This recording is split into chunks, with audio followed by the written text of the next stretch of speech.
have the potential within us to finish this because the greater one is in you. The greater one,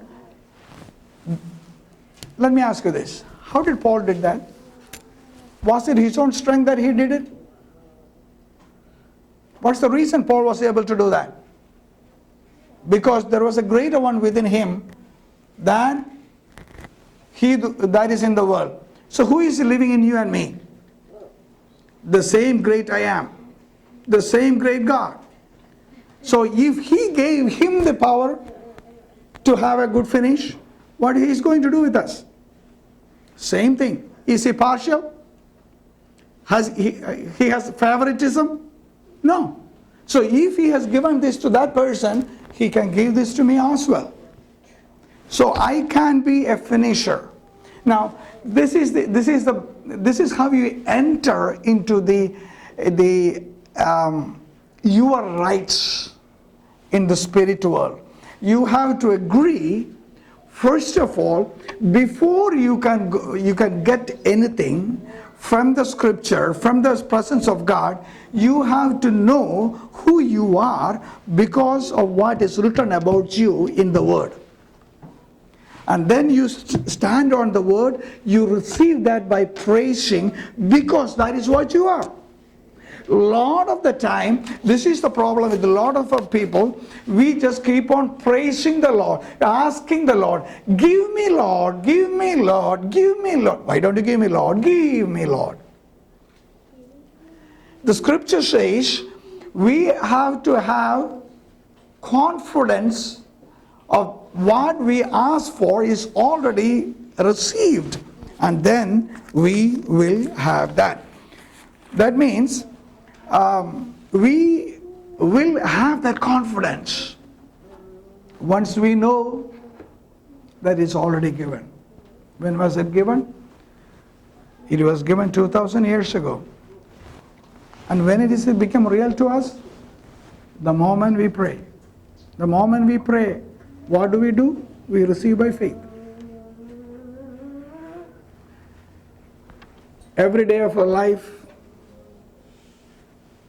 we are building a foundation, we are digging the hole, putting the foundation.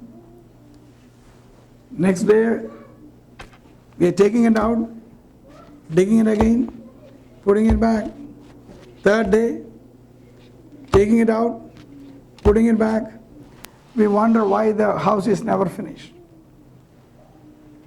Because once you ask for something by faith, you and me have to learn how to receive it by faith. And that is how anything in the spiritual world will be given to you and me. And that is because you have to agree with what. Now let me close this with.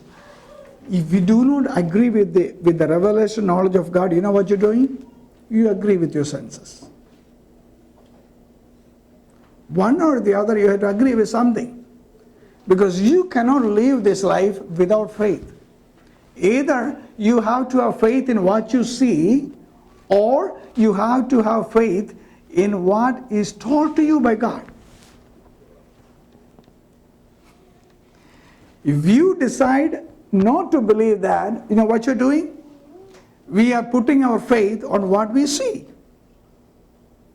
Now, a sense-ruled person has faith in the report of the senses. A Bible faith person has confidence in not what his senses say, but in what the Word said, or what God promised. What did God say? What did God say about that situation? When you are going through tough times, all your senses will cry out, it's impossible. It's not working. It's not there. Where is it? The only confidence that a revelation faith person will have is the confidence of what the Lord said about that situation. Lord said, I am with you. Lord said, nothing will hinder or hamper or destroy you. No weapon that is formed against you shall prosper.